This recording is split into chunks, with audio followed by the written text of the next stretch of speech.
Correct ആദ്യം ഡയറ്റിൽ ഒത്തിരി കൺട്രോൾ ചെയ്യാതെ ഒരു 1 വീക്ക് അല്ലെങ്കിൽ ഒരു 2 വീക്കെങ്കിലും കറക്റ്റായിട്ട് വർക്കൗട്ട് ചെയ്യുക.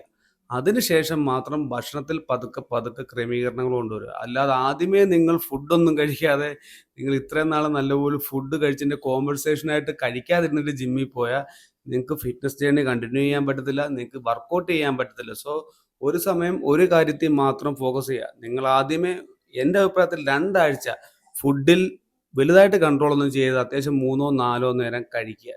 എന്നിട്ട് കറക്റ്റായിട്ട് ജിമ്മിൽ പോവുക. 2 ആഴ്ച വർക്കൗട്ട് കറക്റ്റായിട്ട് പോകുന്നുണ്ട്. നമുക്ക് മോട്ടിവേഷൻ കിട്ടുന്നുണ്ട്. നമുക്ക് ക്ഷീണമില്ല, ഉറക്കം കറക്റ്റാവുമെന്ന് തോന്നുമ്പോൾ മാത്രം നിങ്ങൾ പതുക്കെ പതുക്കെ ഡയറ്റിൽ അല്ലെങ്കിൽ ഫുഡിൽ കൺട്രോൾ ചെയ്ത് കൊണ്ടുവരിക. ഇങ്ങനെയാണ് ഞാൻ വർഷങ്ങളായിട്ട് ചെയ്യുന്നത്. ഇല്ലെങ്കിൽ ഞാൻ എൻ്റെ ക്ലയൻസിനോട് ഇങ്ങനെയാണ് പറയുന്നത്. സോ ഇതൊന്ന് ട്രൈ ചെയ്ത് നോക്കൂ. അല്ലെങ്കിൽ നിങ്ങൾക്ക് ഈ ഫിറ്റ്നസ് ജേർണി ഇല്ലെങ്കിൽ നിങ്ങൾക്ക് വർക്കൗട്ടും നിങ്ങൾക്ക് ജിമ്മുമായിട്ടൊന്നും ജീവിതത്തിൽ മുമ്പോട്ട് പോകാൻ പറ്റത്തില്ല. സോ വീഡിയോ ഇഷ്ടപ്പെട്ടെങ്കിൽ അക്കൗണ്ട് ഫോളോ ചെയ്യുക. See you next video.